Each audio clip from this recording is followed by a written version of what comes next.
Good afternoon again, and welcome back to part 2 of our West Yorkshire Integrated Care meeting in public.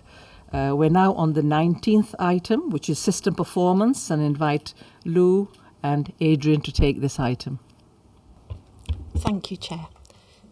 So I'm just going to take us through the performance report, which I think we're quite familiar with, but just to point out that this is the one where we've got more detail on our 10 ambitions, strategic ambitions. So we alternate, don't we? We have one report on one of the quarters which looks at benchmarking, and then we look at the 10 ambitions, so twice a year. So that's why we've got further information on those, which links really nicely to the report that Hannah Davis was reflecting on, some of the sessions that we've been having throughout the year. It all ties together. So the performance has been updated against the new operational plan requirements, because if you remember, we signed off our plans towards the end of the March, but we're still straggling 2 periods a little bit on the published data. So this is why some of the data might look a little bit older against some of the planning points. So I'll try and update that a little bit. Plus, since we signed off the ops plan, we've also received the urgent and emergency care plan requirements for this year, which features a number of items within this dashboard that will become more prominent as we go through the months. So within that, it talks very much about how we're going to plan for winter, which we've already done a review of all of our winter plans from last year. How did winter go? And we're also looking at how we're going to plan for the coming winter. But it also mentions very much around looking at the 4-hour standard for ED, 12 hours in ED, how long people have been waiting, and a real feature on ambulance services and handovers. So in terms of our 4-hour, I'll start there. In this report, the April positions reported, but the May updated data actually is showing that we have got a steady state of being above plan, so we're actually reporting better than plan at the moment. So in terms of the 4-hour standard, we are at 77.8% for the May position against our plan aggregated at ICB level of 74%. So we've got variance across the patch, but we have got quite steady performance at the moment in EDs. Some of the most pressured area I would say would be at Airedale Hospital, but they are actually performing against their plan. They've had a bit of sort of focus in May around increased acuity of patients, and they're doing some extra bits around improving their 7-day cover and looking at their acute assessment unit to address that. So moving on then to the other standards, so the 12-hour one, which I mentioned. We haven't been tracking this in previous years because it wasn't one of the ones that was pulled out particularly. At the moment, on the board report, you can see that we're at 6.3%. We've marked it as red. I think that's been a little bit unfair, because actually in the UEC plan, the target is 10%. So we're actually doing better than that, but I don't know if we should pat ourselves on the back, because actually, if you're waiting in ED for more than 12 hours, that is not a good experience. So we're working really hard. All of our trusts are below 10% individually, and we're working really hard on that with various things that trusts are doing. Each trust has got a plan against this, and is obviously looking at how that gets delivered, and obviously it will be part of our preparation for the winter. In terms of ambulance services, when you look at YAS, our Yorkshire Ambulance Service, it works across Yorkshire and Humber, so it's not just West Yorkshire in terms of some of the figures that we have. So at the moment, their response rate to attend a scene, so their average to get to somebody for a Cat 1, the standard should be within 7 minutes, and they're currently at 7 minutes and 31 seconds, so that's not succeeding the plan at the moment. And then for the latest April data, for the Cat 2 response, they're at 25 minutes and 40 seconds, which is actually better against the 30-minute standard. So some of our contribution within our trusts to that is how we're handling the handovers at the front door. And I must say that for West Yorkshire, our trusts do traditionally very well against this standard. They prioritise it. I'm not saying other trusts don't, but they've got some really good processes in place and are working very closely with the ambulance service around improving that. So we've got a set of work for it. And generally speaking, in the unpublished data, the handover times at the front door are around 17 to 23 minutes. So you can see that's working really well. So we're going to continue working on those 3 particularly, but on other metrics as well. Cancer performance against the 28-day faster diagnosis standard, we're achieving it. for the Cancer 62. At the end of March, we achieved it, and there's an increased target, so we've got to get to no more than 75% by the end of the year in terms of people not waiting more than the 62 days for services. And then in terms of the 52 weeks, so this is around our elective and waiting list position. Some of the new standards are focusing not on how long waiters such as 65 weeks, but now getting down to people not waiting more than 52 weeks or even 18 weeks. One of the standards is that we shouldn't have more than 1% of total waiters waiting more than 52 weeks for services. At the moment, the April data is flagging a little bit above what our plan is saying, so we're at 1.48%, and the plan is 1.27%, so we've got some work to be done there. Some of the bottlenecks are around gynecological services, dermatology, spinal and DNT, so those make up 50% of some of the bottlenecks around the long waiters for 52s. In terms of mental health services, looking at the talking therapist performance, that has remained hitting the targets and doing really well, so that's good to see. And then the final bit that I wanted to bring you on to was looking at the 10 ambitions. So there's quite a lot in the 10 ambitions, and there's some ups and some downs. And these are not short-term pieces of work. They are very intricate. There's a lot around them, and I think we've been talking about them throughout the meeting. The one that I would like to sort of just bring to your attention is Ambition 1, which is talking about reducing the gap in life expectancy, which is a really big target. How do you get a grip on that? And I think we've talked about having some individual sub-metrics that you can look at to sort of see if we're going in the right direction.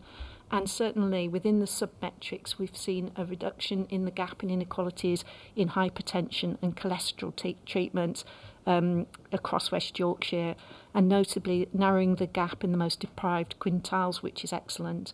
And additionally, the inequalities gap in narrowing type 1 diabetes has also been seen, though we've not replicated that in type 2 yet.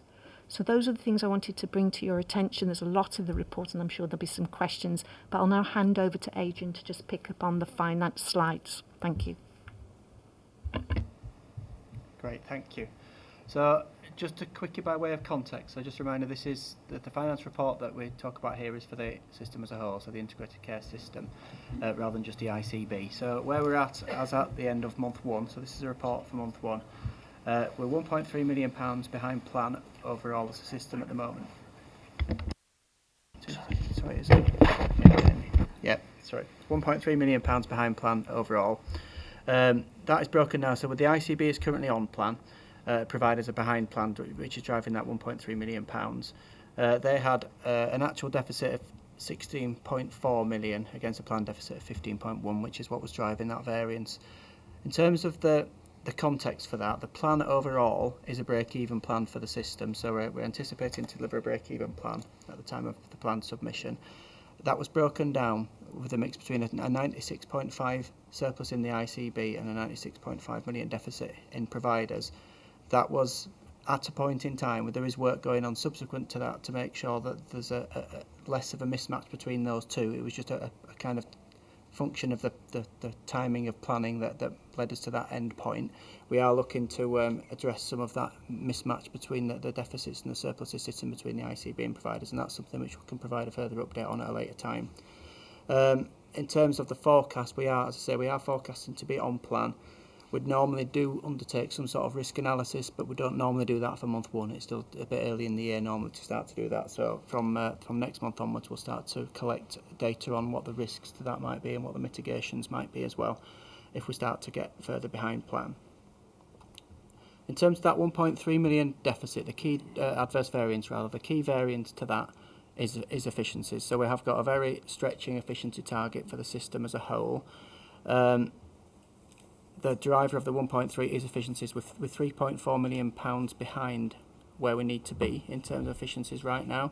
So clearly there's a big focus across providers and in the ICB to make sure that that can be recovered between now and the end of the financial year, and that we understand clearly what the approaches need to be to get to that point and what the mitigations might be. There's a lot of work nationally looking at efficiencies as well. Following our plan submission, there was a plan close down letter that outlined a number of specific things that we need to make sure we've delivered as a system. So we need to have no unidentified deficiencies by the end of May, and we're at that point. We're trying to work then to get to the point where at the end of June there's not meant to be any high-risk efficiencies in our plans rather. That is still a work in progress as of the 24th of June today, so there's still a lot of work going on across all the systems. A lot of work with NHS support as well on some of the specific deep dives for a number of organisations. So that is starting a lot earlier in the year. I think in the past we've undertaken some focused work on some organisations much later on in the year. That's starting really, really early this year. So even before we'd reported the month one position, those meetings were in the diaries based on plan submissions and risks in plans. So clearly a lot of focus on those. And then just a couple of other points in the report. The mental health investment standard, we're saying we're continuing to deliver that in full, and we'll forecast to continue to deliver that in full. And then agency spend, there was a requirement for all organisations to reduce their spend in this financial year by at least 10% compared to last financial year. So we're almost there with that at the end of month one. We're just £0.1 million behind. All organisations are committed to try and deliver that, but do recognise that there's usually some element of temporary workforce required and useful in an organisation at times. So that is still a commitment that we are delivering, but we're on it a little bit behind it, which is good. So I think those are probably the main points that I'd pick up on the finance report, unless there's any questions later on. Thank you. Okay, should we take any observations or questions to Lou and to Adrian before we go to the risk register?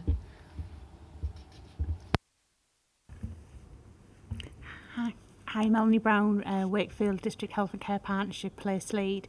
I just wanted to give the board assurance that my Yorkshire Hospital Trust have implemented an Improving Together programme, and some of the data in terms of impact has been evident in the last couple of months. So, for example, the Trust have improved from their 4-hour A&E standard from 71% to 72.9% at the end of last month. And we've also seen the number of patients that were waiting over 12 hours reduced from 9.6% to 6.4%, but still a lot of work for us to do. But I just want to provide that assurance to the board today. Adrian, thanks for your update. I think your numbers were probably slightly updated than what were in the pack, is that correct? Because there's a financial efficiencies slide that talks to still having high risk efficiencies. At the time of the pack. Yes, so there's about nearly 200 million of high risk, and then it still talks about unidentified efficiencies of 40 million, but I think you said we're down at no unplanned ones now, so I'm interested. Hopefully those were the right numbers I heard you say, and two, maybe you could just unpack how we've moved so quickly on those in such a significant way. Yeah, sure. So there's a couple of things going on. Yeah, so apologies. The numbers in the slides are the ones that were published at the time of month one. Since then, there's been a lot of work and a lot of focus across the whole of the system to try and push that down. And there's regularly bi-weekly reporting to NHS England push to make sure that we're addressing those points in the close down letter. In terms of the unidentified, a lot of the organisations have got particular programme PMOs in place, for example, to try and address some of those things. I think a chunk of the unidentified originally was when we submitted our financial plan at the start of the financial year. We had a planning gap almost, if you like, of a system improvement target of about £33 million. That had all been included in this return here as a kind of unidentified efficiency, because it was unidentified. Since then, there's been a lot of work to distribute that and identify specific opportunities within organisations, within places. That work has nearly concluded. From an NHS perspective, though, they have been helpful in terms of the timing of when we address that. So it's slightly later in terms of when we need to get that kind of address, but we have now identified it in inverted commas in as much as it is within organisations and they've got schemes identified against them. So that was a significant reduction, and that's part of that genesis too. And then the high risk schemes, again, same issue, that they're unidentified and therefore high risk, so those are now starting to be addressed. And I think it's mostly driven by this, as I say, bi-weekly report. We didn't have anything like that last year. It's highly focused from NHS England in terms of trying to understand what those are. We've had a couple of deep dives in organisations across the ICS, so the Leeds and Airedale have had some deep dives. NHSE driven to really understand the efficiency piece. Those were the two that had flagged the highest risk at the time of the plan submission, which is what drove those deep dives. And subsequent to those, they have addressed some of those and been able to identify further schemes. It's just obviously as time moves on and there's a lot more pace on it this financial year than there has been, certainly from an NHS England perspective early in the financial year.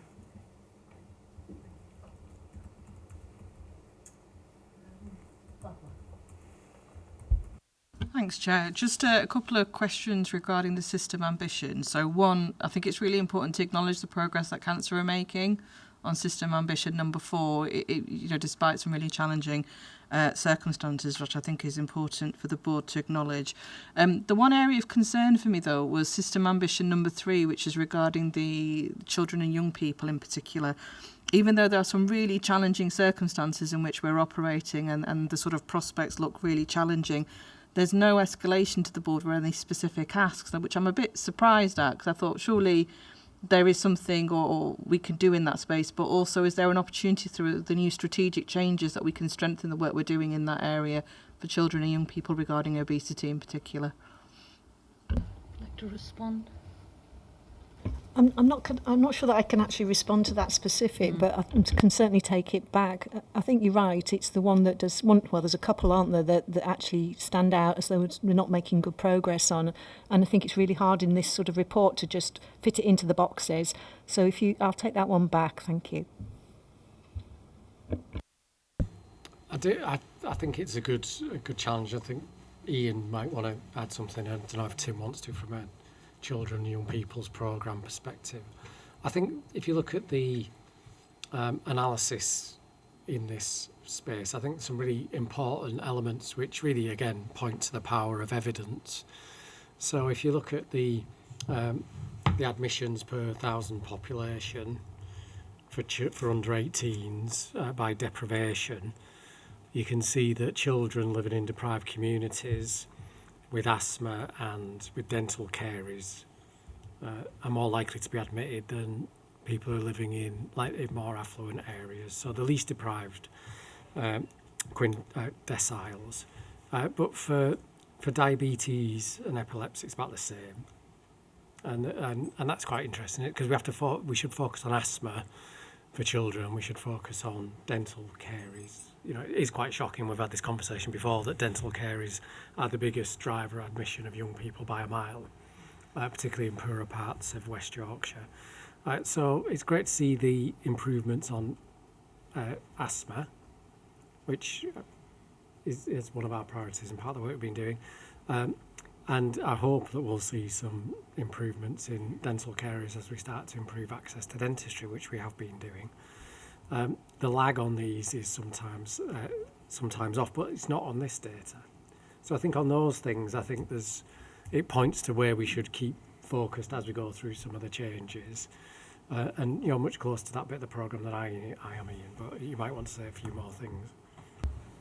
Yeah, I mean that dental line does look particularly shocking, doesn't it, in terms of the gradient for children who are from the most 20% deprived communities. We are doing work on this. There's two things probably to flag, and I think Debs will want to come in as well. The first one is that we've put in additional sessions for children in practices where you've got the most deprived communities, and that is delivering services and children from those communities are being seen. I suspect there's a lag for that to come through. I can see it's gone down a little bit since. It's hard to see the numbers, but it looks like there's been a bit of a drop. But I think we'd hope that the impact of that would see that sort of line starting to fall further. The second thing is we've been working with local authorities around prevention, toothbrushing schemes, oral ill health prevention. That will be a longer lag because the time it will take the feed through will be longer. So we focused on this in the plan. We focused on those communities in the plan, and hopefully we'll start to see those data moving in the right direction. Okay, thanks, Ian. Deborah? Apologies, I can't find my mic button. Apologies. Yeah, I mean, I think it's really important. It is worrying, isn't it, looking at this? And I think it's really important to think about what are the causes of inequalities in oral health. And there's two things that we need to do. We need to improve access to services, and we need to get fluoride on children's teeth. and they're the things that we need to do. And the rollout of supervised toothbrushing right across the country is going to be really important. So that's focusing on the 30% most deprived children, and really rapidly being rolled out. I think it's also really important, if we're serious about oral health, that we think about fluoridation, water fluoridation. In the North East, that's something that's been looked at, but all of that needs to go alongside better access to dentistry as well. Okay, thank you. Karen?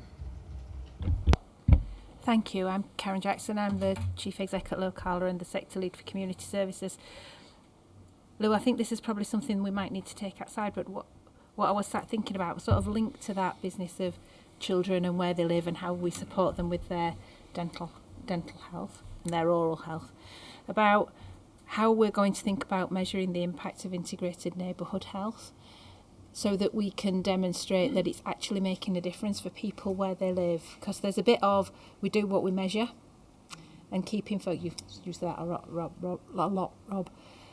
But also, actually, we know it makes a significant difference to some of the other measures in here. So if we can get in front of that and work out how we're going to assure ourselves those things are happening in our places, we'll probably see a difference in some of the other things we've got going on. So happy to help and support if there's work that needs to be done, but I wanted to mention that. Thank you. Just following on from Karen, I completely agree with you, Karen, but I suppose I also wanted to highlight in terms of the asthma, and that there is a great example there in terms of the improvement. And actually going back to what Karen was talking about, being more proactive, I think what we're seeing in and working with our integrated neighbourhood teams, I think in Leeds in particular, the PCNs are working using data, using population health management to be able to look at those individuals and target them to look at prevention. And I think in particular looking at kind of asthma treatment and that asthma prevention there as well. So I think there is an example of actually how it can work, how it can impact on our data, but more importantly for those individuals as well in those communities that are most deprived as well. I think this is another area where the partnership working comes into play.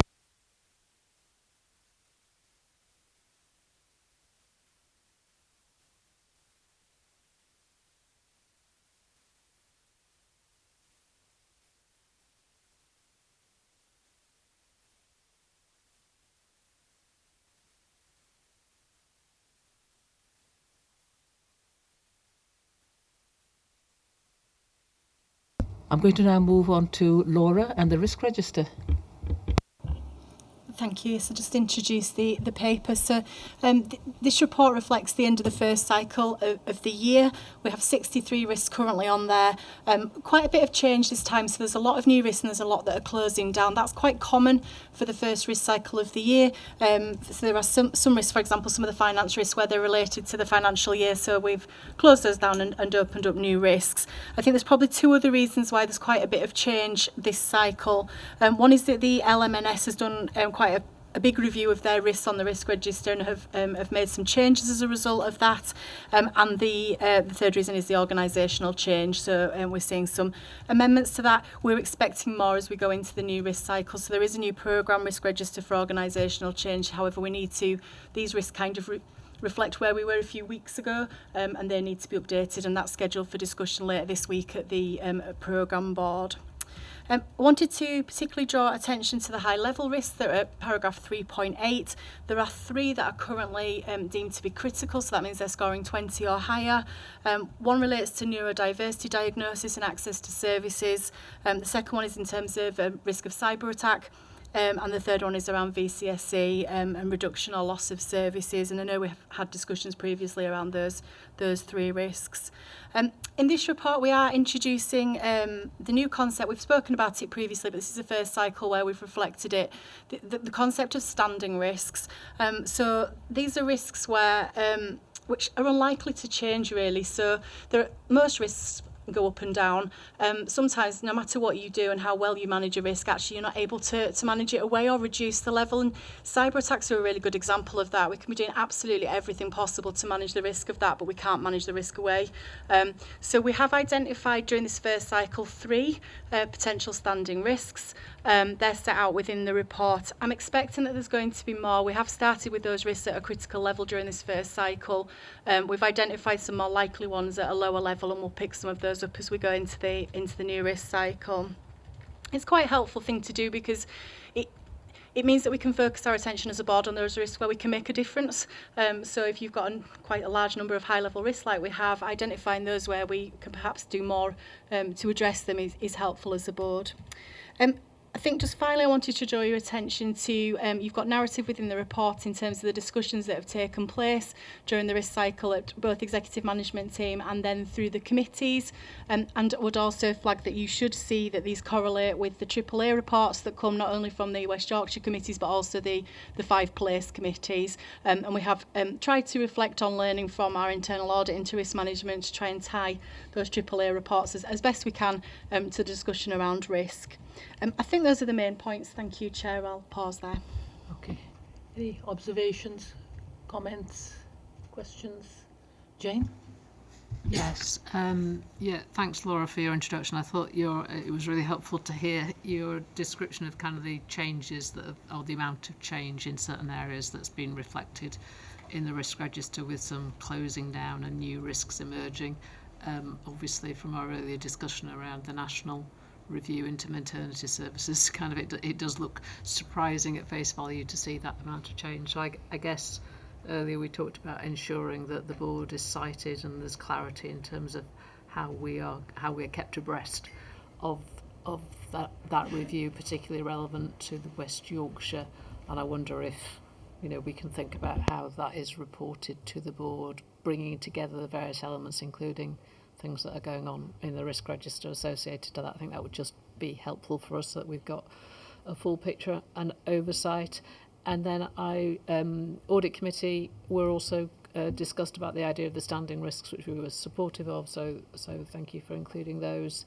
And there was one that was closed that was around specialised commissioning, which I asked about earlier, and it kind of says why it was closed, because we took it on, but I did wonder, based on the update in the Chief Exec's report earlier, whether we might not expect that to be back on as a risk. So just a question.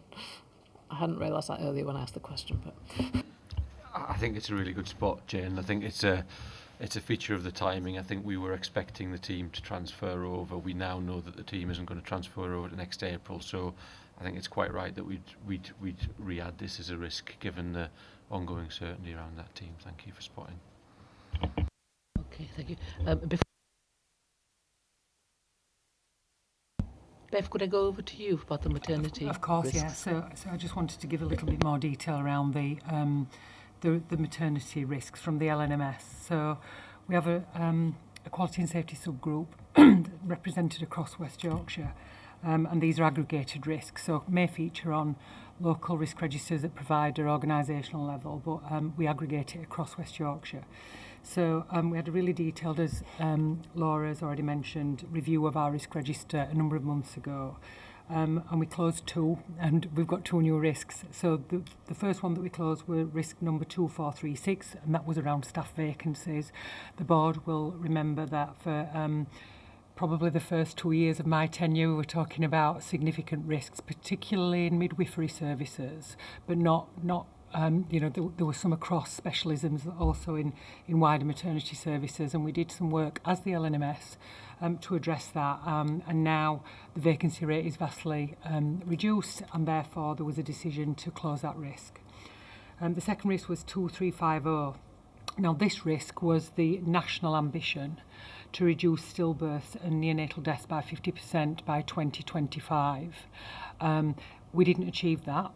That was reflected nationally, and the work to examine why that didn't happen is everybody was making significant progress across the country, and then COVID happened and the work stalled. Therefore, the ambition was not achieved. However, I think it is reflected in the paper, locally, our we are reducing. Local data demonstrates a consistent reduction in neonatal deaths from Q3 for 23-24. The stillbirth rate does remain the same, and it's 4% average, but it is higher than the national average. Therefore, we've opened another risk, which is 2503, and that is to reduce the stillbirth rate, but that focuses on inequalities. And where the risk is greatest in women across West Yorkshire. So that will just be really specific. And then the other one, the other new risk that we've opened is 2502, and that is to try to reduce any adverse outcomes as a result of delays in induction of labour. So we're seeing an increase in caesarean section rates in West Yorkshire. Again, that's reflected across the country. And also there is a significant increase in inductions of labour. We've got processes in place across West Yorkshire, but also wider, because this is reflected across the country, to ensure that women don't have adverse outcomes. Thanks. Okay, thank you, Bev. Any further? Oh, Fatima first. Laura, I love the way you do a bath, because it really is so well structured and also quite timely as well. My question is about process though. So one is there a moderation in which we assess the scoring? So like if I think it's a 25 and Showcat thinks it's a 12, is there a process by which we come to a consensus? It's just so it's proportionate, I suppose, is my question. And then the second one is there a criteria by which we then de-escalate it? So you've put in there sort of the reasons why, but what would need to happen for it to come off, I suppose, is my question. But it's only because you've got it like gold and I want to take it to platinum, if you know what I mean. Yes, I can talk through the process, and actually it ties quite nicely to the risk management policy and strategy that's later on the agenda, which talks. There's a flow chart in there that sort of demonstrates how we review risk. So it goes through a number of processes, and that's designed to moderate as it goes. So it does very much start with the risk owner. I always say that scoring risk is quite a subjective thing, really. So that's why it goes through goes from a risk owner to a senior reviewer who will moderate whether that feels right. Then that's the reason why all of the risks come through to executive management team, so there can be that peer challenge and review. It then goes through to a committee that's specialist in that area to be able to do that before it ultimately ends up here. And I think what you don't necessarily see in the summary report, but what we try and bring through in the narrative is that risks do change in score as a way through that as we moderate. What also happens is regular in-depth conversations with risk owners by a member of the risk team, who we call them sort of quality review meetings, but it is designed to really challenge in terms of scoring, and particularly focus, coming to your second point, around what would get it to come down, and is our risk appetite right? So if we're saying that the scoring, the current scoring is a mitigated score, so knowing everything we know at this moment, that's what it scores. The target score is really what is our tolerance for it, and sometimes people are quite ambitious about what the tolerance might be, and it doesn't necessarily align with our risk appetite as an organisation. So that's why we do some moderation in that way as well, from someone who's sort of one step removed but able to bring that learning. So it goes through quite a complex process. No, but it's helpful question. Reassurance, because as we move into this change, we're going to have more and more risk. So we need to kind of have a really robust process by which to prioritise, but also to de-escalate, because we can't focus on everything, can we? I think it's also a reminder to members that each of our committees have a risk register as well, which are discussed at every committee, and there is an escalation or a de-escalation of those risks that will then come to the corporate risk register and the board. So we are very less risk aware. Any other questions? I mean, there's clearly a really robust process around the scoring. I just wanted to caution against conversations about that we can't do anything differently about the VCSE risk that is black on there. So there's a lot of things that we cannot do, but the plans that we've collectively agreed at this board and at places lay out the things that we could do that would make a material difference to this risk score.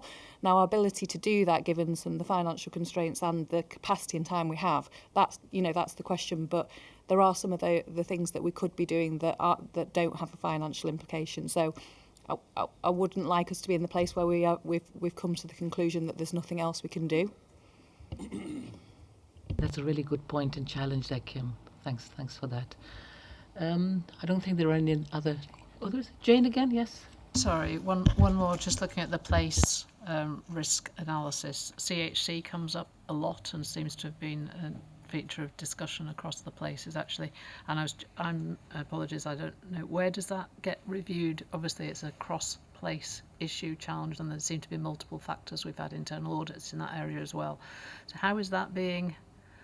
Is it being looked at purely place-based, or is there somewhere within the ICB structures that are kind of having oversight of where things are on CHC, please? Just by way of introduction, then I'll definitely pass, because I can see some of the place Liz indicated. I think what the place committees are where the discussion will be happening around risks that are on place register, but then when we identify the common risks, that then means that there's discussion at quality committee, so there is discussion around continuing healthcare and the risk attached to that through quality committee, and also you would probably see it through executive management team, for example, as well, but I'll hand over to place colleagues who will be able to talk about the place committee review. I'm probably not going to add much to that, Laura. I was just going to say, places do review them. That was part of one of the things that came out of the audit, either in their director team meetings or in place committees. And then, as Laura said, quality committee. We did consider, and I think we've rationalised the performance report, and this is one of the things that's then not in the performance report because we've kept it to the 32 national indicator sets. We had planned to add it as one of the things that we'd see at a board level, but clearly we felt it was right to keep it to the national 32. But it is assessed regularly, it has to be quarterly. Both the risk and the numbers that sit behind the risk. So there's a whole common dashboard that we use right across all places that picks up a whole range of numbers around CHC. Just to add in the transition period as we move to a new model, and you'll remember from earlier that CHC is one of those areas we have to consider where does it go in the future. We have got a big programme of work that Vicky Dutchburn has been helping and leading on with colleagues about how we plan that, how we manage it, and how we do that in a way which minimises risk.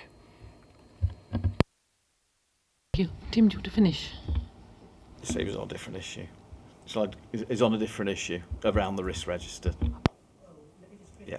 Let me bring Hannah in and then I'll come back to you. I suppose it's just a reflection, and I think this is something that we've talked around a few times. When I look at the BAF and the performance dashboard and the risk register, if I was a member of the public looking in, I'd be thinking, well, how are the top things that are affecting the public being addressed as and that is the variance in GP access, timely mental health access and support, access to NHS dentistry, children and young people mental health, issues around neurodiversity. So I suppose it's just there's a lot of work going on around that, and again going back to that piece of work around communicating what's happening around that. But I suppose it's just thinking around, and Lou, we've talked about it, haven't we, with the performance dashboard. How do we tell the narrative behind some of this story, really, so that people understand the work that's going on and understand that their issues are being addressed, really. Okay, thanks, Hannah. Do you want to comment on that? Okay. I'll take Mel and then Tim.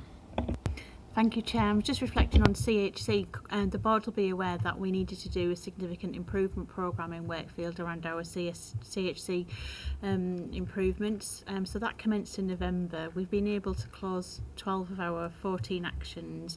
That's included a lot of partnership efforts with the local authority. We've still got a lot of work to do, but I do just want to come back to the point that was raised earlier.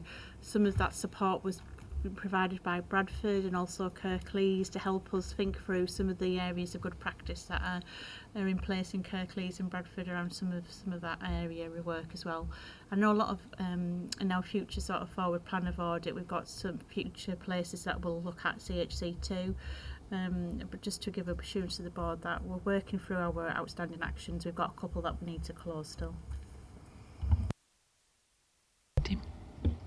Yeah, so I just want to pick up Kim's point, because I think when I look through the risk register, the bit we perhaps aren't always aware of is we're actually making some choices here. And I don't know that we draw out those choices enough. So, for example, we've got a standing risk around neurodiversity. We're not going to be able to influence it.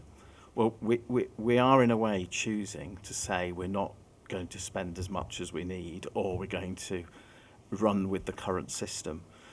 So I think we need to really challenge ourselves constantly. I'm not saying now in a meeting on a particular one, about where we're making choices and whether some of those things are really as uncontrollable as we say they are. Because I think actually they're not as controllable as we'd like them to be, and we've made a choice about what we do or don't do about it. So I could spend ages on one, but I think just for us as a board, we need to be really sure, particularly when we're challenging and going to strategic commissioning, challenging providers and others about managing finances and so on. Are you really sure that you've explored all the options here, or that are you clear at the choice you've made that sits behind this risk? That's a Yeah, I wouldn't want the public to think that we were doing nothing on neurodiversity, which I'm not sure I know that's what you meant, Tim. That's what I was worried about. But I think it's important. It does lead you to a set of actions that are different. So if you think about neurodiversity, we've had a set of conversations that say for ADHD and ASD, given the tenfold increase in referrals, I think it is Keir. How do we cope, given we've not got the capacity growing at that level to deliver the service in the same way, and society's attitudes towards neurodiversity are changing? So what's the response? We could have just said, well, we'll continue to make people wait or grow the service over a very, very, very long time. But actually the choice we're making is to, can we do something fundamentally different and better? And I think if we use the risk arrangements properly, that's the space that you get into. I do think the general challenge is right from Kim and from Tim, that we should always take a step back and ask ourselves, hang on a minute, where have we got to at this point? Are we drifting? Is there something substantially different we could do, or somebody else could do, which would make a difference to the population?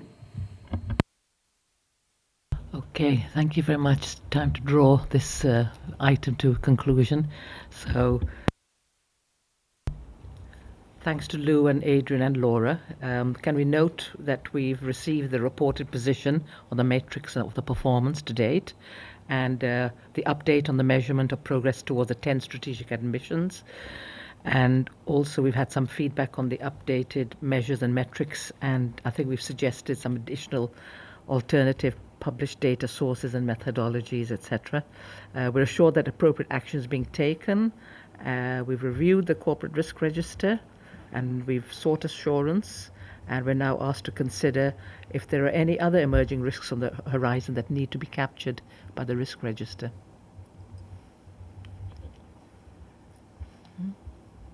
Okay, thank you very much.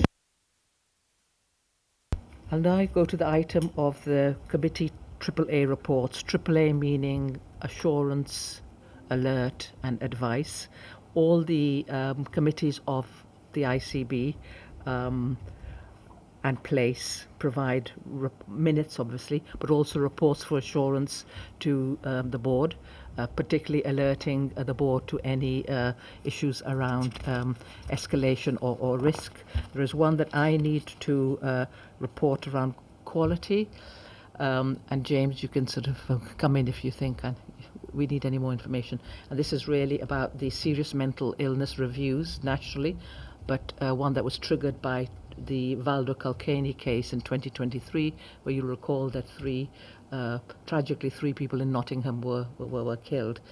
He had a serious mental illness. NHS asked ICBs to review their community mental health services to make sure there are clear policies and practices for people who have serious mental illnesses, and that care and treatment for people with this type of illness needs to be intensive, coordinated, responsive, and also some aspects need to be shared with others.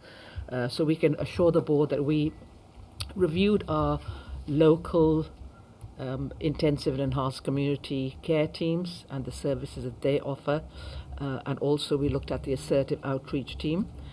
Each place provider was given an action plan, wrote an action plan to make sure that any gaps were filled.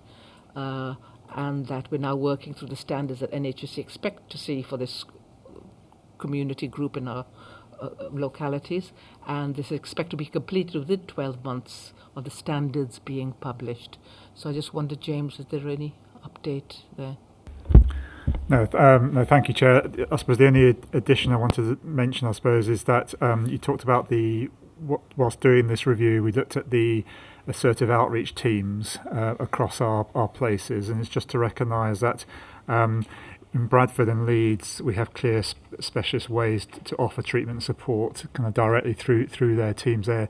There's a slightly for Calderdale, Kirklees and Wakefield, they don't have a specific team there, and there are some differences in the way they offer the treatment and support. It's not to say that's not right there, it's just to understand, because they do have policies and procedures to help support people with severe mental illness there, but it's really just to kind of highlight there are some differences, and therefore in terms of assuring specifically what NHSE have asked for, we couldn't there, but we also recognise that we're able to provide the services that are being requested there. So it's important the board are aware of that there, and that actually, as you say, we're working through this to be completed within 12 months of the standards being set. So thank you, Chair, for highlighting that.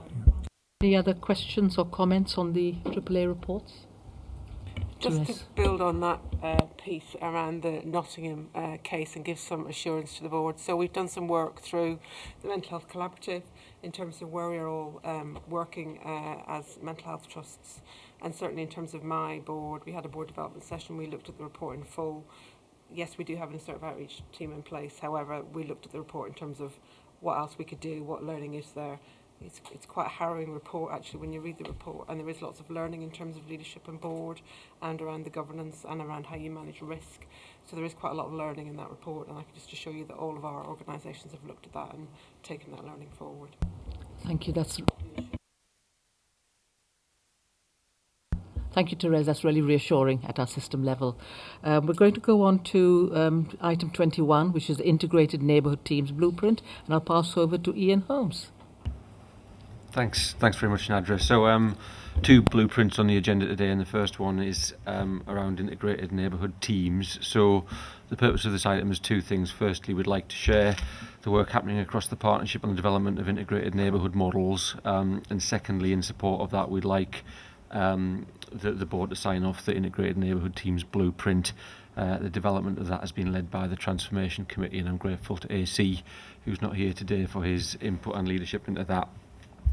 So in terms of integrated neighbourhood healthcare, it's clear this has been a priority for some time across our partnership.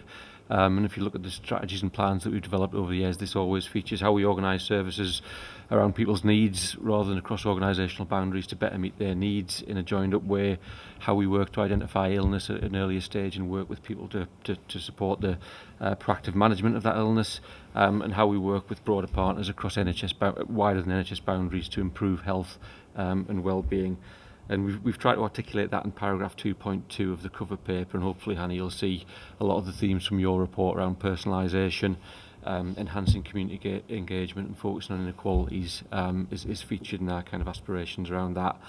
I guess the position on this is that we've got some really, really strong models and some really good practice across West Yorkshire. We've also got a lot of variation, and I think part of the aspiration is to make improvements everywhere.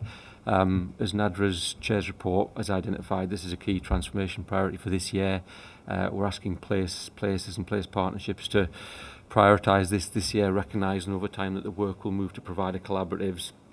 It's also clear that there's a stronger national emphasis on this work now through the Integrated Neighbourhood Healthcare Guidance published in January, and we expect it will feature quite heavily in the 10-year plan coming out in the coming weeks. So it's really helpful, I think, that there's going to be this stronger emphasis on integration rather than just on improving access. So in support of that, we've developed the Integrated Neighbourhood the Integrated Neighbourhood Teams Blueprint. This has been a piece of work we've done in the last 12 months. We've engaged deeply with partners across the system to come up with a kind of a framework which really tries to set out our shared vision for holistic, person-centred, equitable care. It sets out what we believe are the core features of integrated neighbourhood teams that we'd expect to see everywhere, recognising that we don't want to be too prescriptive here because locally developed known models are really important. and it sets out the enablers that we think are really important to get these models working. And what you'll also see in that blueprint is the place-based delivery plans and the priorities that they've chosen over the years. I just want to mention the Integrated Neighbourhood Health Board, which was established, I think, in March this year. It's chaired by Mel and Kim, and they'll come in a minute to talk about that work. And they've brought real energy and focus to the work. I'd say over the last 3 months, it feels like there's really good momentum behind this. And in the paper, we describe the delivery approach and the local priorities and communities that places have adopted in order to take this work forward locally. I guess the final thing I say just before I hand over is that clearly the new landscape will impact on this work significantly. As a strategic commissioner, we'll be working hard to identify the incentives and the financial frameworks and the policy frameworks to support this work to happen well. But it's clear that provider collaborators will have a strong leadership role on this in the future. I will hand over to Mel and Kim now. Thank you. Thanks, Ian. Kim Shuttler, I'm the VCSE partner lead. I'm co-chairing with Mel. I just thought I'd share a little bit with the board and people watching about the work that we're doing. It's been a rapid piece of work. We've been going since March and we've had a couple of meetings. When Mel and I sort of set out to do this piece of work, we're really mindful that the work is being led at place. There's some fantastic stuff going on in Patches, and we wanted the board to create a really strong sense of bringing people together and being a good use of people's time. What we've heard from the places and the people that have been part of the work so far is actually this is really exciting in the space of a very challenging period for health and care. This is the piece of work that's uniting people. It's the thing that if we get it right, everybody can buy into and say yes. It talks to Hannah's report earlier from Health Watch about the things that we've picked out consistently in terms of what would make the biggest difference for health inequalities. So I've been trying to create a collaborative and enabling space that brings our places together to share what is going on that is the best, but also to get into some really honest conversations about what has been getting in our way. Because of course this isn't a new topic, we might have a slightly different badge for it, but we know that people and places have been working very, very hard on this for many years. So what is it that's got in the way of us driving this forward?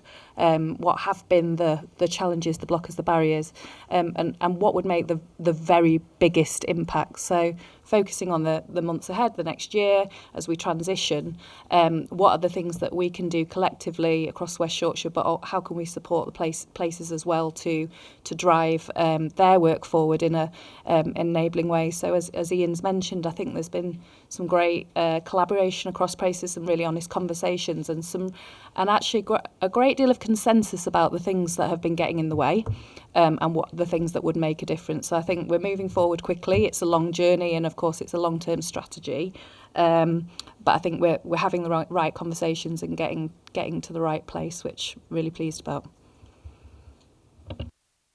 Thanks, Kim. Mel Brown, also co-chairing the Neighbourhood Health Board, and I just wanted to sort of build on what Ian and Kim have highlighted there, that some of the areas that we're seeing coming forward from our places about some of the challenges around mobilising INTs are around the need to have invested OD workforce support in place, some strong digital tools to support multidisciplinary teams to be effective, and the way that we share care records across the system.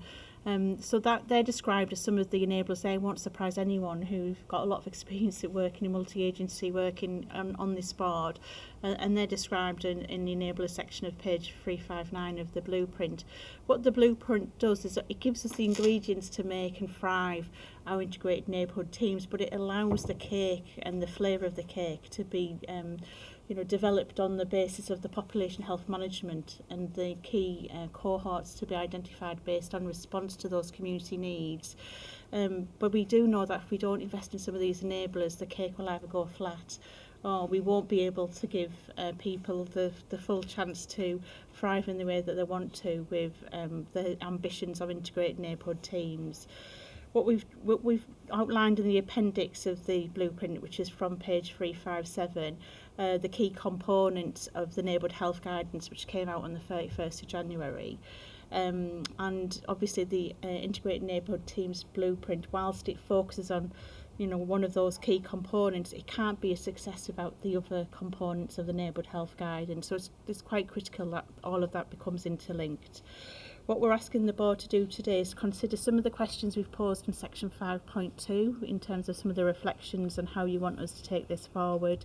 There's 3 final recommendations, Ian's touched on a couple of them, which to ask for your support as a board on approving the neighbourhood health and integrated neighbourhood teams blueprint today, to endorse the approach that we're delivering this for our neighbourhood health board, supported and shaped by our places that understand their communities, and make sure that you're assured that and you support the strategic direction that we've outlined today in the update that you've heard. Whilst this is a lot of work for our area and a key priority, it's one I need to be honest that a lot of our staff are finding very positive to be engaged in such an exciting area of development. You know, Kim's had a lot of positive feedback from board members about how people feel being part of the programme, not just from place level but within the board. But we're hearing that. I mean, for example, today, all day in Wakefield, as operational leads come together to develop some of our go-live processes for our first MGT later on this year. And it's giving our staff and our providers an opportunity to collaborate in an exciting agenda as we move forward in 25-26, which is much needed, to be honest, as we were talking through some of the other challenges that we're working through. Okay, thank you. Any questions? Karen, and then James, and then Brendan. Thank you. And we're very lucky to be part of this from the Community Collaborative. Obviously, this is about supporting people to thrive where they live in the right way, designed for their neighbourhood, their place. I'm going to go with the cake analogy. I really like some of the questions that are at 5.2, and it links to the question I asked previously about, you know, we don't want all sorts of different flavoured cakes, but one that's sad.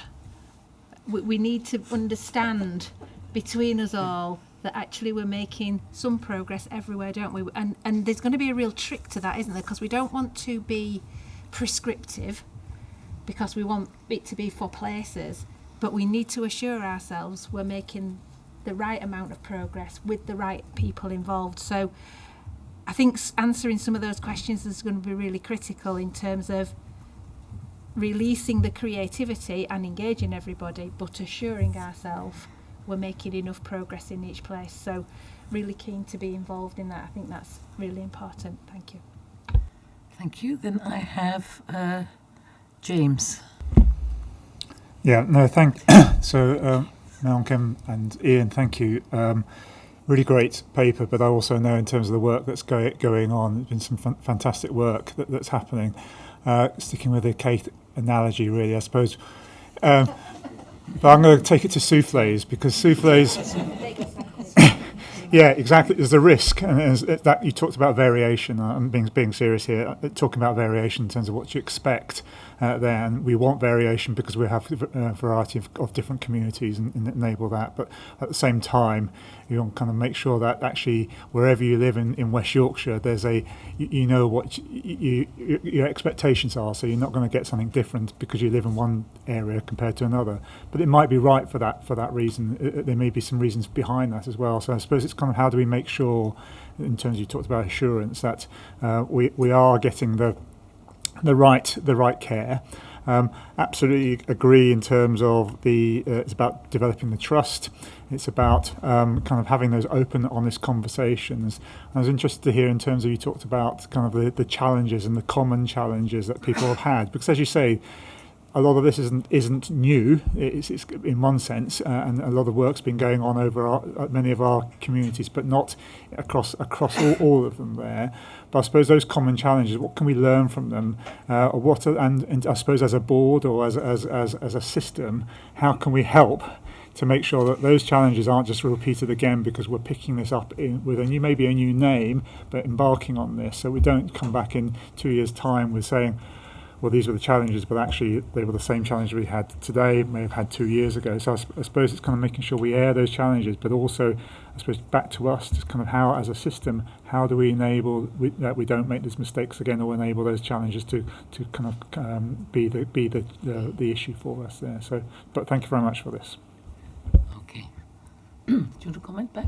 Yeah, thank you, James. I mean, I have to be honest, one of the things that we're hearing, Kim and I and other colleagues, is around the importance of technology and digital solutions to help us have effective integrated neighbourhood teams.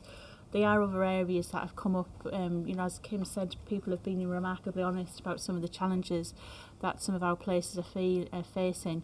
And OD capacity seems to be very scarce, not just a provider level, but also across the ICB. And so that is another area that's coming across really strong to help us move forward. So some of those are common challenges, and as we work through this with the board, we will make sure that we're keeping the board, the West Yorkshire ICB board, updated with some of those solutions that we're putting in place as well. I think what not quite yet, because we're still in the process, but we'll be able to come back with a paper which outlines some of those things, because I think you're right, James, that some of the emerging things are transferable to other things that we're trying to achieve in our strategy. And also, unless we unlock some of those things, achieving the next part of or our new operating model, or what we're trying, what will be in the 10-year plan, will be impossible. So I think unpicking some of those challenges and enablers, and almost segmenting them into a bit of a, okay, who needs to unblock that, or who needs to enable that? Is that something that sits at a place? Will it sit with strategic commissioning? Is it an individual leader, or is that something that we actually culturally need to think about how we empower our workforce differently? So I think we'll be in a good place to pull some of that stuff out and have a good, productive conversation. Some of the stuff that's emerging is, of course we know that there's variation across our 5 places, but even within place, and some of the messages about consistency and an agreed approach on, are there some principles of what good looks like? So there's local variation, we need to apply it locally for our population. But actually there's some things that are really obvious that we should just crack on and do. The evidence is there, the data is there, so what is it that's stopping us? So I think we're sort of relatively early doors on the board, but what we want to do is be able to come back to the places and collectively to West Yorkshire and say, this is what we found out. Okay, now how do we take this forward into the next part of our strategy?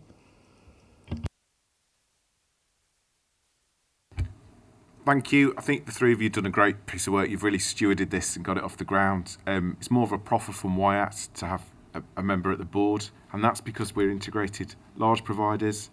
Our community are our colleagues are our community. It speaks to your whole workforce piece. So, this isn't, we haven't got FOMO, but actually we should be part of this, and I think we're keen to do it. And then it's more of a question probably around the maternity conversation that we've had, around where's maternity in this conversation? Because if we're going to get this right for the next generation, I think some of the work and some of the context that you're creating really speaks to what we want to do differently for our communities. So there's, and again, that could be through some of us.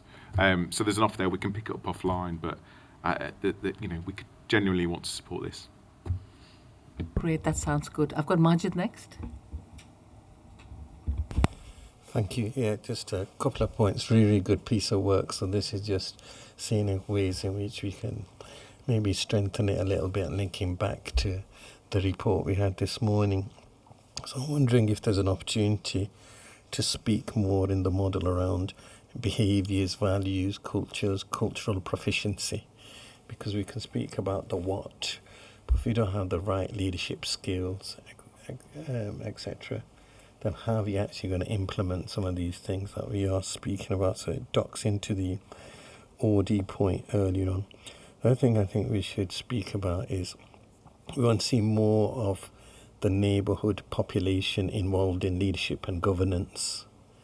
So we need to say something about diversifying that workforce at that neighbourhood level. So those teams are from those communities wherever possible. And also the sort of last point, and I know we touch a fair bit on the voluntary sector involvement, which is absolutely great, but more around co-production. We can see more fingerprints of the community involved in the work, not just identifying the needs, but designing it, help delivering it, etc. So if those points could be strengthened, that would be really, really helpful. Thank you. Really long list here, so I'm going to have to be a little bit quick. I've got Debs and then Therese. Yeah, Yeah, thanks so much. This is the exciting bit of all of the changes that are happening now. So thanks for your work on this. I think it's great. I just had a couple of thoughts reading it. I think I had a question about how we ensure a focus on outcomes for people. Reading the blueprint, the outcomes are about services. They're very service delivered. They're about demand for services. Rather than being people focused, and I wonder if we should strengthen that this is about outcomes for people.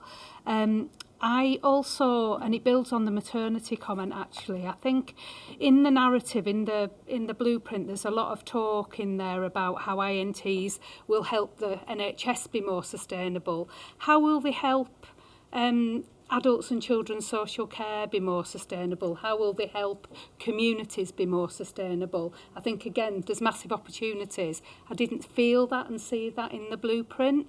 And also, don't forget family hubs, which already do integrated neighbourhood health for children and families, right from conception to adulthood. And we all have them in West Yorkshire as local authorities and partnerships. I think the point's been made about the balance between local needs, local priorities and standardisation, so I won't make that point. The final point I wanted to make really, looking at the place priorities, which are great to see, and I really support them. I think they're great, and I do understand that the government wants neighbourhood health to initially focus on those people that are placing the greatest demand on health services. But just think about what West Yorkshire's really good at, what West Yorkshire ICB is really good at, and whether we want to take a bold both-and approach to both, tackling demand for NHS services, but also keeping people well and healthy and well. And I didn't see that, a sense of that in the paper, but great work, really. Good. Thank you, Deborah. I won't ask you to respond just yet because I think people are really giving their comments and some constructive things to include, and maybe this is about offline conversations. If we take Therese and then Jane. Yeah, I'll be very quick, Chair. So helpful to follow you, Deb. So in terms of the leads in our place, it's Ian McBeath, who's the DAS, and Mike, who's the Director of Finance in the Mental Health Trust, and we felt that them coming together and lead that would get a really multidisciplinary approach to this. We've got a history of this work in Bradford, so we've got our proactive care team that's been working for a long time under the Reducing Inequalities money. We're just about setting up a second proactive care team in Keighley, and actually in answer to the question I think it was Karen raised about how do you meet population need, in Keighley our population is very different, the needs are very different. We're looking very much at the older ladies, older Asian ladies, and how we can support them to live well and to live healthy. So it's still a proactive care team, but actually the focus is very different. I suppose the challenge is that's going to be two. We need many, many more. So I'm taking the point here about the investment. How do we actually put some money into it? It's not massive amounts of money, but how do we scale up to support this? And I suppose the challenge that I have from Mel, who's one of our acute chief executives, is your proactive care team takes 10 people out of my A&E a day, which is fantastic. When they start taking 100 out a day, then we can talk about shifting resources. And I think that's the challenge of neighbourhood health services. Yeah, definitely that shift in resources to meet the need, yes. Jane, and then Rachel, and then finally Hannah. Thank you. Yeah, thanks. So I think it's a really good paper and proposals. I think the questions in section 5.2 are great, and probably each of them sort of merits quite a chunk of time because they really get to the nub of some issues in this space, but also in other areas. So we're not going to be able to sort of guide, I don't think, today as is requested. But I think asking questions and really challenging ourselves about things like how do we shift investment decisions to support neighbourhood care while managing ongoing pressures on maintaining acute sector stability, the idea about incentivising, how do we incentivise, drive collaboration across boundaries, etc., and then the sort of how would we wish to respond to differential progress across places, etc. I think all of those questions are really pertinent to this, but probably have relevance in other things that we're doing. So I'm just keen to sort of hear about where those discussions go and how we make sure that we don't duck them and bring them back, because it'd be interesting both for this but also for other things that we're doing, I suspect. Thanks. What I'll do is I'll take the last couple of questions and comments and then come back to you too, Andrew, Rob. Yes? To manage this. So we've got Rachel and then Hannah. Thank you. Yeah, I'm emphasising again from local government perspective about the kind of excitement that there is around working at neighbourhoods. Now, we often use different language to express the same thing, and particularly I would say it's worth making again the point that when we talk about neighbourhoods in local authorities, we're often talking about a much smaller geographical area, so we would be talking probably about 10 or 11 or 15 in some cases neighbourhoods making up one of these NHS neighbourhood footprints, and I think that is important because we're talking about the people who live in these areas and what they recognise as their neighbourhood, and the boundaries that we've got to work and lean into that. I think the other thing that might be helpful to talk about is the language that's been used in the Independent Commission on Neighbourhoods, which is around mission critical, and it's specifically identifying those neighbourhoods where if we don't get it right in those neighbourhoods, our overall national missions will not be achieved. And it's looking at those areas where we know we've got really, really poor outcomes, economic opportunity, educationally, as well as health and well-being. It's some of the areas where we've got the most critical housing issues.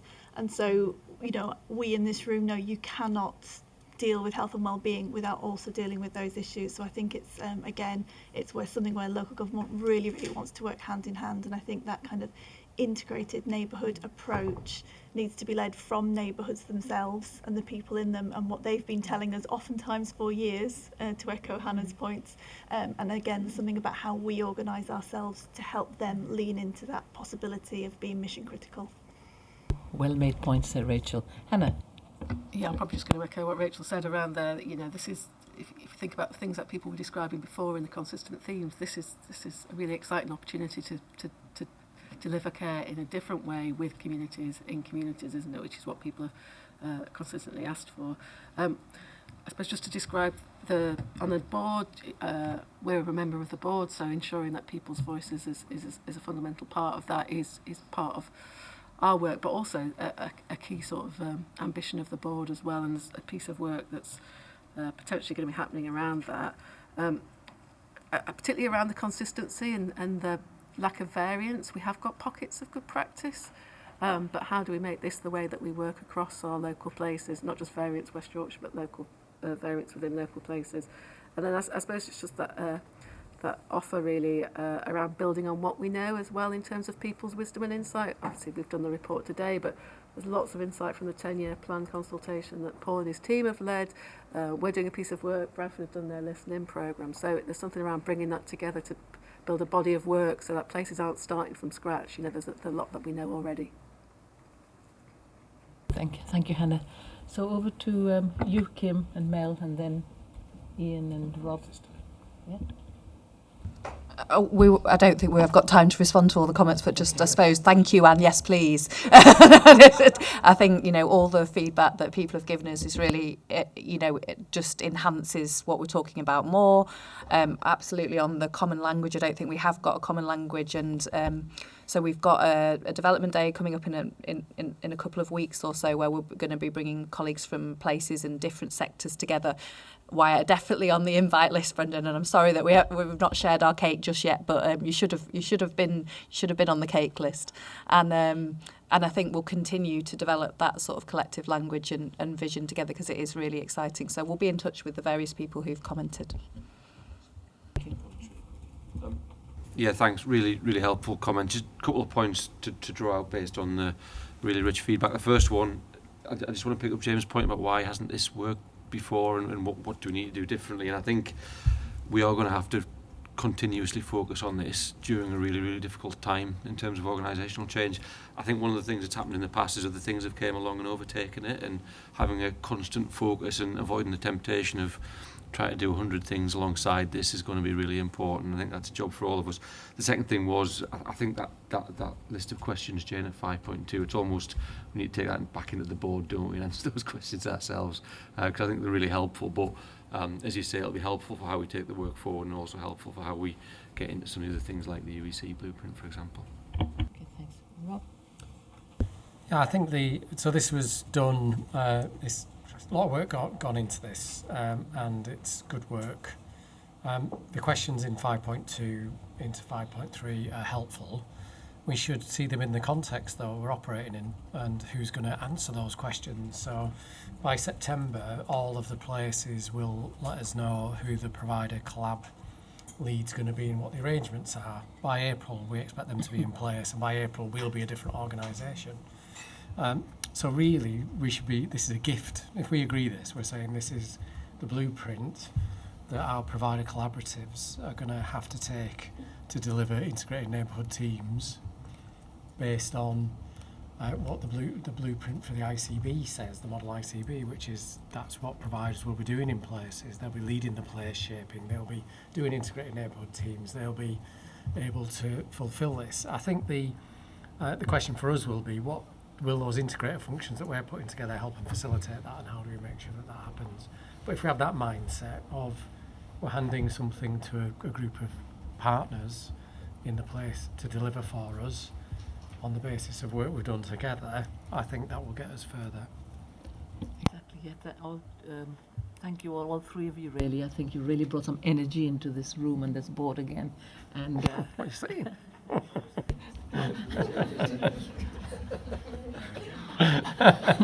And I think for me especially, a latecomer to this, you really brought the whole concept of integrated neighbourhoods to life here, really. So it's been a really, really full, busy discussion here. I don't think there are many who haven't taken part. Okay, so now we may be a little bit behind time, but we're now going to take urgent and emergency care blueprint. Oh, just to approve the blueprint we've just heard, endorse the delivery approach, and support the strategic direction. Happy to do that. Okay. So now we go on to the urgent and emergency care blueprint, and it's Ian again. Thank you. I'll try and be a bit briefer this time. So, second blueprint, really grateful to Claire Smith, who's the Deputy Chief Exec in the CUA, Leeds Teaching Hospital, and Esther Ashman and my team. They've done a huge amount of work on this one.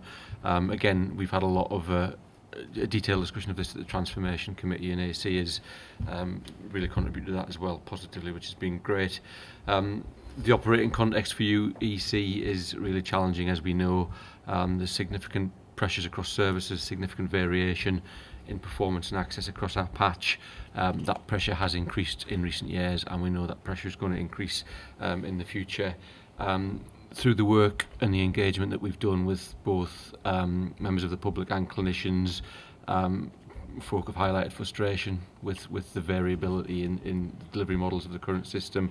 And what we're trying to do through this UEC blueprint is describe at a really high level what we think the core components of a high-performing urgent emergency care system are. That will allow us to plan, it will allow us to work with partners and organisations across the system to plan and inform the work that we do in coming years. The key pages of the blueprint that I think we should focus on are pages 21 to 24, and what we've done is we've identified what we think are the 6 core components of a modern and effective urgent emergency care system. The first one is around a single point of access, applying the concept of a single point of access to simplify and streamline access to urgent emergency care services and support people through multidisciplinary teams to access services in the right way. The second one is integrated and coordinated out of hospital services. This is where the 2 blueprints connect. This is exactly the work we're talking about in the integrated neighbourhood healthcare blueprint. The third one is how we integrate and coordinate in-hospital services so people are managed in the appropriate setting at the appropriate time, including, for example, use of same-day emergency care approaches. The fourth one, and again linked to the point that Healthwatch made earlier, is around more coordinated and aligned communications so that it's easier for people to understand what the choices are and how to access services. Fifthly, we need to have a strong inequalities focus on this, and again it's connecting closely to the integrated neighbourhood health blueprint. We know that the most deprived cohort have double the attendances of A&E as the least deprived. We also know that people from minority ethnic backgrounds tend to access care later and tend to have a poor experience of care, and we need to have a tailored approach reflecting the communities that we serve. And then finally, again, closer collaboration of multidisciplinary teams across different organisations requires a different approach to workforce and OD support to be really effective, and that's a really important part of this as well. So The next part kind of describes a plan for delivery of this over 3 time horizons and where we think the responsibility for delivering the components of those plans sit. Clearly, this was done before we've worked through the full implications of the ICB blueprint, and this will need another look in the context of the ICB becoming a strategic commissioner. So the direction of travel, I think, is clear. Who's responsible for what, to Rob's point earlier, needs a little bit of work, I would suggest. And as per the last item, we're after endorsement for this blueprint today, and then we'll work through the UEC board, which will be in place at least in the short and medium term to oversee delivery of the actions through the system. Thank you. Thank you, Ian. Any questions, comments? Okay, Brendan and then Tim. Thanks, Ian. Endorse it. I think it's a great piece of work. It really speaks to how people have come together. This is one of the most challenging things that I think we're all dealing with.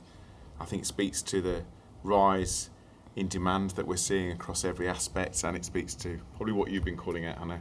How do we listen to what our people who are using our services are saying, which is confusing and hard to navigate. But equally, when we get there are delays because of the challenges that we're seeing. So I think it's a good piece of work. We probably need to tie this into the transfer of care issue that I think Acute Trust are seeing further down the line. Because I don't think we can just look at the front door element as it's described without looking at the transfer of care. I don't want any patient or their family to feel that they're on a conveyor belt when they're in hospital, but the two are inextricably linked. So there's just some, I'm not suggesting you can crack it, Ian, but I do think we should look at it together. And I would just remind the board to bring themselves back to this paper if we're having challenging conversations about money and agency spend, because this will be one of the reasons why we have to look at those issues further down the line.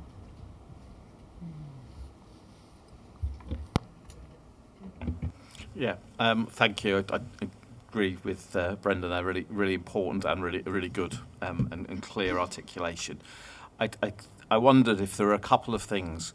One is with the connection to the neighbourhood piece, whether we're really joining up the numbers, which I think is about the demand question. And I'm not yet sure we've really got a grip in place and across West Yorkshire of understanding the impact of our schemes on overall numbers and demand, because that feels so fundamental. But that's not to take away from what we've done here. The one bit, and it goes back to, again, to something Brendan's just said, is the point about the single point of access. I live in West Yorkshire. I have no idea how to access emergency services. I'm actually not great at accessing lots of other services either. And I think that, and actually they've all got single points of access. So depending what my issue is, I've got lots of different points, single points of access, which all starts to become a nonsense. So what I do is I default to my GP or 111. And if it's a real emergency, 999, I think. I have no idea. And that's how being really blunt there. And I'm just nervous. I agree totally with the concept of simplifying. I'm a little bit nervous about this concept of single point of access. So if it's about a mental health issue, crisis, is it the same single point of access as if it's about I've just chopped my finger off carving something? I don't know. And I think we have to be a bit careful about the language around it. That's all, not simplification. I think that's a fundamental point. It is a very complicated system if you're a member of the public. Okay, thanks, Tim. I'll let you respond to that after Majid. Yeah, I'll be quick. So, just on page 43, we speak about potential success measures, and I think it's important we really sort of bring, I know I've said it a few times today, Hannah's report to life here about what in terms of success is better experience and reduced variation too, because if you don't put it in, we're not going to measure it, and then so I think it's really important, and I think that demonstrates back to the public that we really are embedding their response into our future strategies and blueprints. Thank you, Majid. Back to you, Ian. Thanks. I'll attempt to answer those little group of comments. So the first one around transfer of care. So that's that theme around integrated and coordinated out of hospital care talks specifically about the kind of the discharge end as well as the front door end. that doesn't mean that we've solved it, but it is part of the scope there to address it in that way.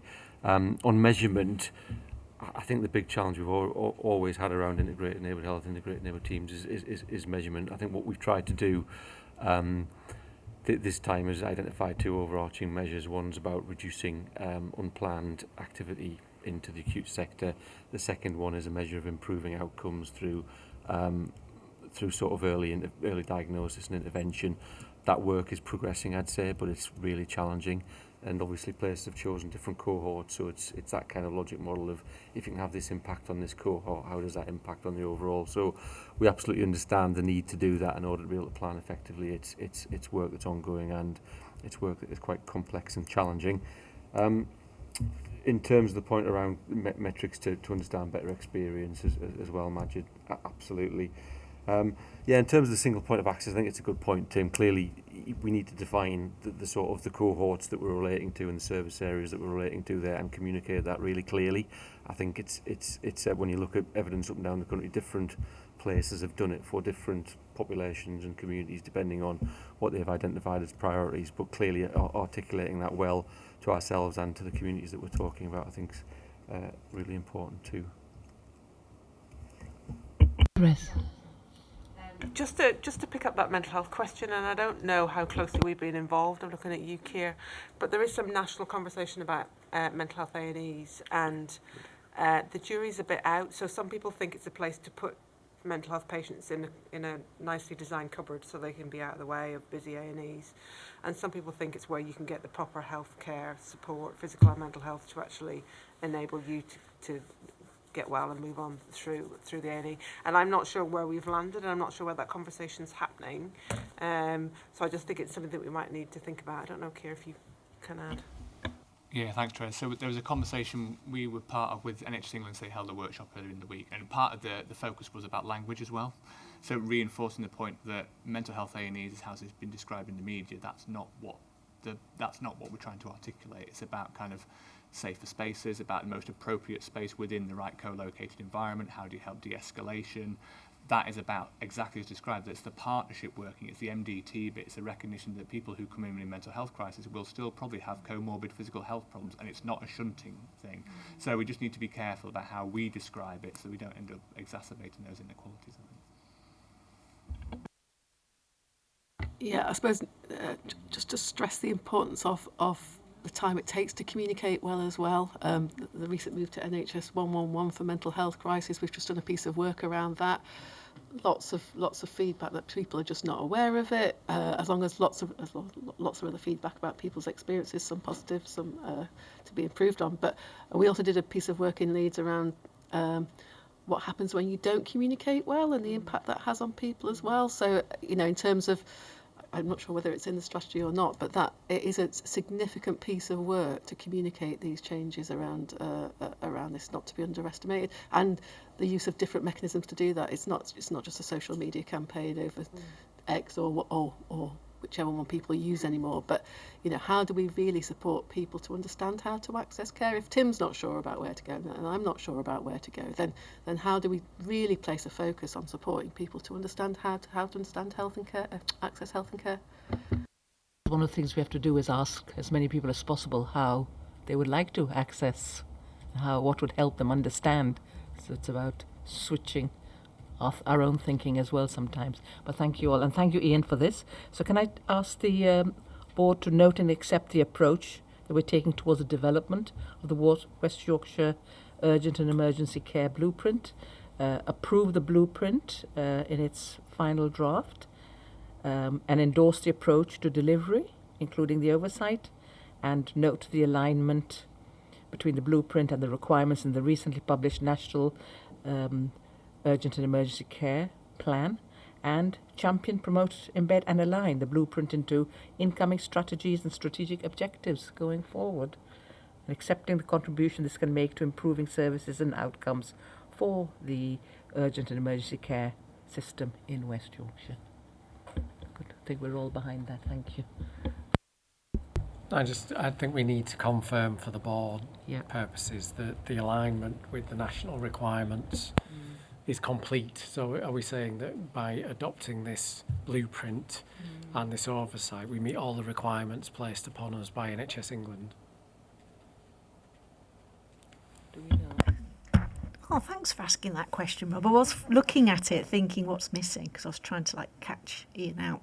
But I think broadly speaking it does, but we probably need to, with the latest winter requirements, there is a set of data that's starting to be broadened and it will be part of the regular daily reporting. And we might just want to think about the here and now operational getting through winter versus consistently getting this right through the blueprint, which we've been trying to do for a long time, is really important because this is how we'll get sustainable improvement.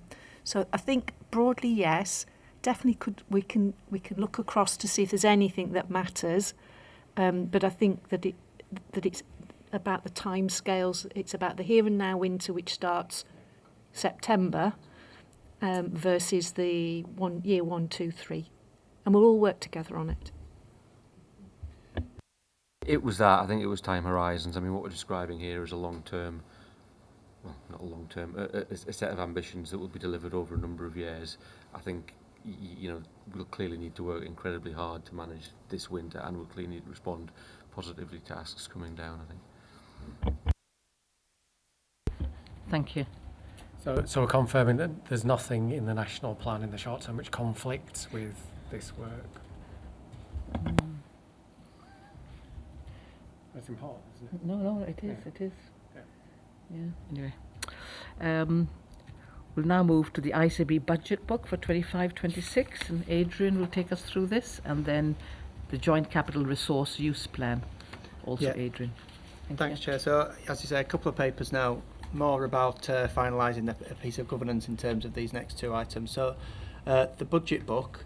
We're bringing this paper here following it going to the Finance, Investment and Performance Committee on the 3rd of June, where it was signed off and recommended for approval to the board here.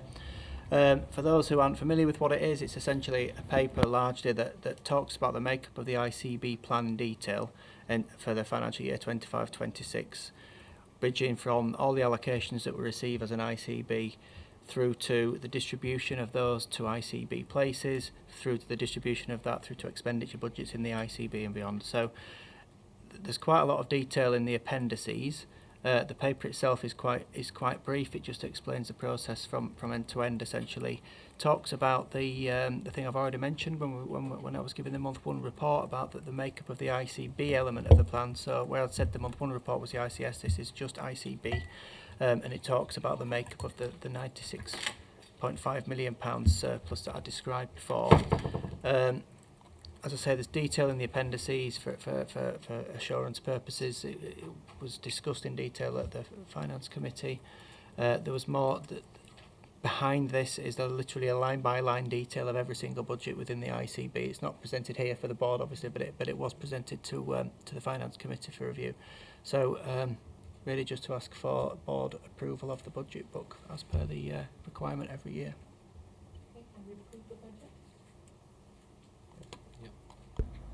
So we note the content of the report and the construction of financial plans for 25-26 and provide approval of the ICB budget book.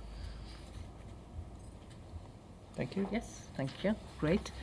Joint Capital Resource? Yeah, brilliant, thank you. So the Joint Capital Resource Use Plan, again, it's a document that we've been required to publish now on our website for the ICB, on the ICB's website rather, for the last 2 or 3 years. Again, in terms of governance, it's gone through a number of stages now. So it starts off being informed by the capital plans that are submitted to NHS England as part of the annual plan submission to NHS England. This paper itself goes to the West Yorkshire ICS Finance Forum first for initial discussion with system partners, providers and the ICB. It's then been to the Finance Committee for discussion there. Based on those two routes, it goes through a final iteration to the Finance Forum this Friday, and that would sign off the provider element of it. So there's a national requirement for both the ICB board to sign this off and for each individual partner organisation to sign this off. provider organisation, and that has been agreed with NHS England that the process for that can be through the Finance Forum, given that all the numbers that form the detail of the capital plan have all been signed off already by boards that when they submitted their plans to NHS England. So the paper just gives a little bit of a detail about some of the makeup of the capital. So in the past, when I brought this paper, it's largely talked about the operational capital that we get. In this financial year, there have been some additional capital available to the system, principally around delivery of constitutional standards, and there's been some additional funding around critical infrastructure risk as well, to reflect the fact that there's significant backlog across the whole of the NHS, and this is an attempt to try and address some of that. There was also specific allocations for mental health, for RAC, Airdale, and a number of other things, all of which are detailed in the paper. The total paper, the plan talks about a total capital plan for the ICS of 450 million. Again, that's detailed in Appendix A, so you can see that the fine detail there. But again, the makeup, just as a headline, we've got provider operational capital of 186 million. ICB capital much smaller in comparison of 5 million, with an additional £5 million for primary care. National programmes of around 204 million, which will pick up some of the points that we'll be discussing about the Airdale new hospital programme, etc., and a whole load of schemes that we've already got ongoing, for example the ones with CHFT, etc. So they're all included in that, and then the additional allocation of 55 million that we've received for returning to constitutional standards and the capital support for that. So again, there's hopefully that talks through the process from end to end. That if we can get board sign off today, the requirement then is to publish it on our website on the 30th. The final stage, as I say, is Finance Forum this Friday. Once we've had that meeting, the intention will be to publish it on the ICB's website. Thank you, Adrian. Are there any questions or comments? No, Rob? No, it's good. I mean, I think it's good to see, is it 450 million, did you say, of investment? Yeah. Locally, which is a substantial amount of jobs and